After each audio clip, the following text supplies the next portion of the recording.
ఆర్మూరు మండలం చేపు గ్రామంలోని క్షత్రియ పాఠశాలలో బతుకమ్మ సంబురాలను మంగళవారం ఘనంగా నిర్వహించారు. ఈ కార్యక్రమాన్ని క్షత్రియ విద్యా సంస్థల కోశాధికారి అల్జాపూర్ గంగాధర్ జ్యోతి ప్రజ్వలన చేసి ప్రారంభించారు.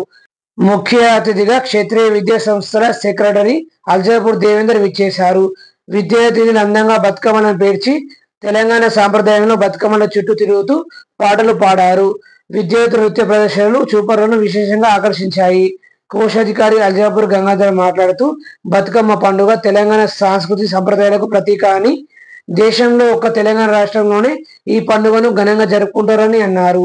సెక్రటరీ అల్జాపూర్ దేవేందర్ మాట్లాడుతూ ప్రకృతి విశేషాలతో ముడిపడి ఉన్న పండుగ బతుకమ్మ పండుగ అని, ఈ పండుగను తెలంగాణ ఆడపడుచులు ఎంతో భక్తి శ్రద్ధలతో జరుపుకుంటారని, తన కుటుంబ సౌభాగ్యాన్ని కోరుకుంటూ ఈ పండుగను ఆనందంతో జరుపుకుంటారని, ఇది ఒక పూల పండుగ అని, వివిధ రకాల పూలతో పేర్చిన బతుకమ్మను చెరువులో నిమజ్జనం చేయడం జరుగుతుందని, దీనివల్ల చెరువు నీటిలోని మలినాలు నశించిపోతాయని అన్నారు. స్కూల్ ప్రిన్సిపల్ లక్ష్మీనరసింహస్వామి మాట్లాడుతూ విజయదశమి పండుగకు ముందు 9 రోజులు ఒక్కో రోజు ఒక్కో పేరుతో బతుకమ్మ పండుగను జరుపుకుంటారని, ఎంగిలి పూల బతుకమ్మతో ప్రారంభమై సద్దుల బతుకమ్మతో ఈ పండుగ పూర్తవుతుందని, తెలంగాణ గ్రామీణ ప్రాంత సాంస్కృతిక సంప్రదాయాలకు ఈ పండుగ ప్రతీక అని, దేశంలో మరెక్కడ జరుపుకొని ఈ పండుగ మన తెలంగాణలో జరుపుకుంటారని, తెలంగాణ సాంస్కృతి సంప్రదాయాలు మరియు బతుకమ్మ విశిష్టతను విద్యార్థులకు వివరించామని తెలిపారు.